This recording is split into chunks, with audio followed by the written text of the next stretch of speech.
going to leave his camera on right now, and we are going to now turn to our second stand-up performance of the evening. She is, let's see, I forget which Brady she'd be on this current nine-person screen, but it's Laura Skopec. Laura, how you doing? Great.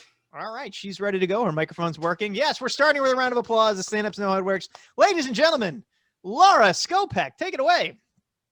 Thank you. What a shitty couple of weeks in DC. I'm sort of on the sidelines because I actually moved from DC to LA in September. The LA nightlife is pretty different because it's 3 hours earlier.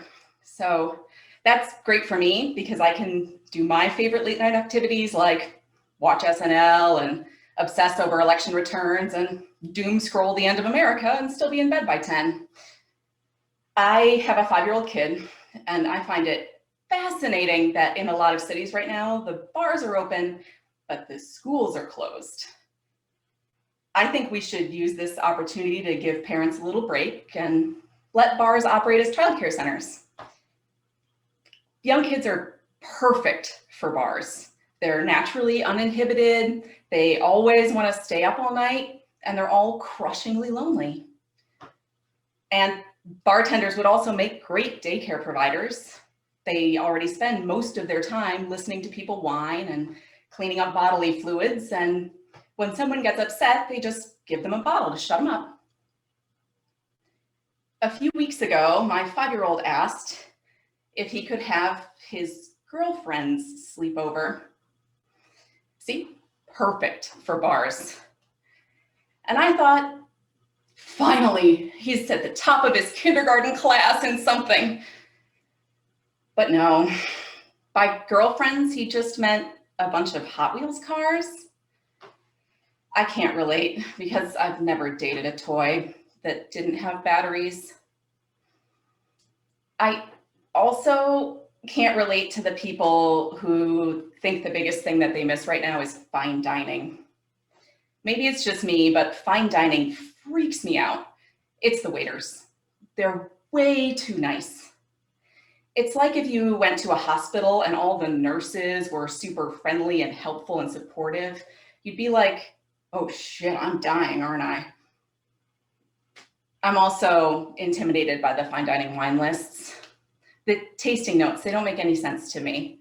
Like, I'm sorry, can I just have the one that tastes like grapes with a heavy note of ethanol? But no. Wine always has to taste like stuff you're not supposed to put in your mouth.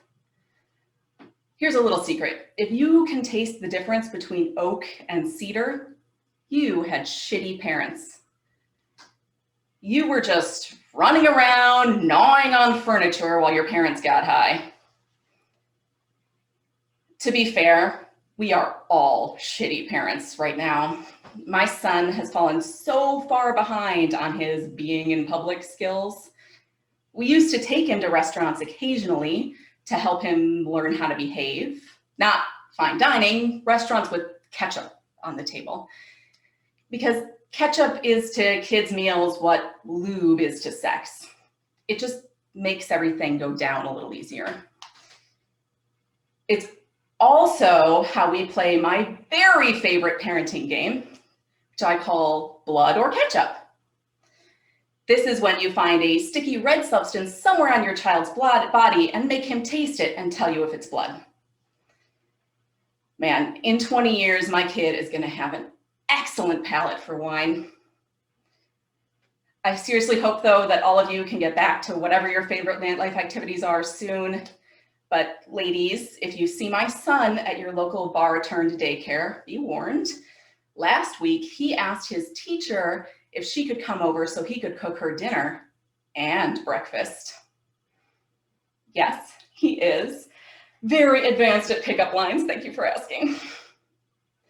Or maybe they're just letting Hot Wheels cars teach kindergarten this year. It makes sense. Hot Wheels can't get COVID. But that's it for me. I've got to run and feed my kids some table scraps. I want him to be able to detect that hint of IKEA everyone's always going on about.